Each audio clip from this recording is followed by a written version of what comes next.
공인중개사 시험은 저의 젊음이죠. 어떻게 보면 전략 과목, 암기할 수 있는 능력이나 가장 좋은 과목이 공인중개사 법령 및 실무인 것 같습니다. 임선정은 확실한 사람입니다. 누구보다 암기를 잘 시켜주는 교수라고 봅니다. 저는 공인중개사 법령 및 실무를 담당하고 있는 임선정이라고 합니다. 실제로 가장 많은 분들이 어려워하시는 게 암기거든요. 수험생들의 연령을 보면 공무원 등등등보다는 연령층이 높으세요. 사회 경험이 많으시니까 이해력은 너무너무 좋으세요. 근데 문제가 뭐냐? 돌아서면 까먹는다는 거죠.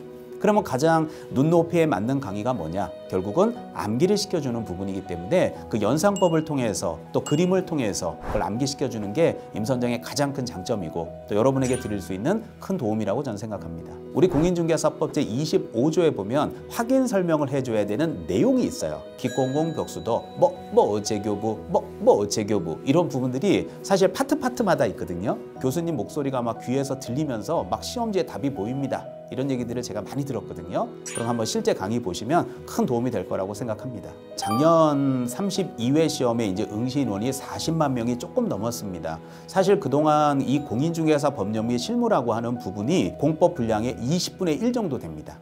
공법은 50점만 맞으면 된다. 중개사법이 아무래도 분량이 적으니까 달달달달달 암기해서 80점, 90점을 맞아버리면 공법도 도와주고 세법도 도와주고 등기법도 어려우니까 등기법도 도와주고 그러다 보면 최근에 이렇게 40만 명이 넘는 응시인원을 계속 무한정 뽑을 수는 없으니 이제 2차에서 가장 효자 과목이었던 중개사법을 약간 난이도 높이자. 특히 32회 기출문제 같은 경우에는요. 난이도가 상당히 높았거든요. 앞으로 올해 33회나 앞으로 34, 35회 시험도 이제는 난이도가 조금 예전보다는 좀 올라가지 않을까 그렇게 예상하고 있습니다. 제가 제일 잘하는 게 뭐죠? 암기죠. 그러니까 정확하게 암기하셔야 돼요. 하나는 우리 심화 수업에서 작년까지 필기 노트가 있었어요. 직접 쓰셔야 되는 거. 그 엑기스 필기를 책으로 만들어서 외우면 좋겠다 해서 올해 강의 노트가 하나 나오고요. 암기법 책이 나옵니다.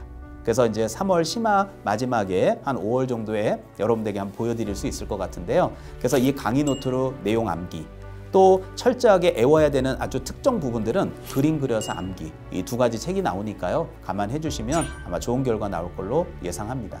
저희 그 어머니가 이제 제가 어렸을 때 부동산 쪽에 투자를 많이 하고 다니셨어요. 근데 어린 나이 이제 어머니하고 이렇게 쫓아다니고 그러다 보니까 어렸을 때부터 자연스럽게 이렇게 부동산에 대해서 저도 좀 관심을 갖게 됐고 제가 남들을 좀 가리키는데 소질이 있다라는 생각을 대학교 때 아르바이트도 많이 하면서 많이 느꼈거든요. 그래서 이쪽 강의를 한번 우연찮게 뛰어들었는데요. 그게 어떻게 하다 보니까 이제 제 지금 평생 직업이 돼버린 것 같아요.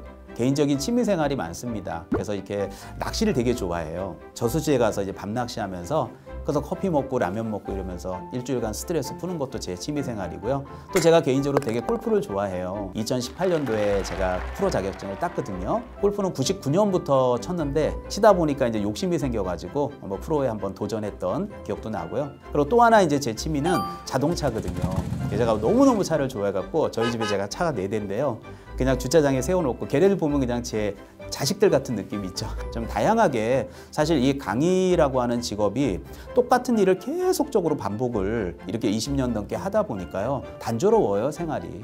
그래서 좀 어떤 그런 부분에 있어서 좀 활력소가 필요할 것 같아서 저는 사실 좀 취미생활을 많이 하고 있는 편입니다. 시험 제도가 이렇게 워낙 지금 이제 40만 명 넘다 보니까 사실 여기서 20%만 뽑아도 8만 명 이거 너무 많거든요. 적정선은 유지해야 자격증으로서 의미가 있다고 생각을 합니다. 그래서 조만간 아마 상대평가 제도가 발표되지 않을까라고 예상을 하고 있고요. 많은 분들이 절대평가일 때 따는 게 더 유리하기 때문에 상대평가 시험이 되기 전에 여러분들 올해 꼭 합격하셨으면 좋겠어요. 사실 공인중개사 공부뿐만 아니라 어떤 일을 해도 어려운 일은 있거든요. 저는 여러분들이 1차, 2차, 1년에 끝까지 포기하지 않고 동차로 합격하셨으면 좋겠습니다. 자, 여러분들 올해 꼭 합격하십시오. 화이팅! 에듀윌은 합격이다!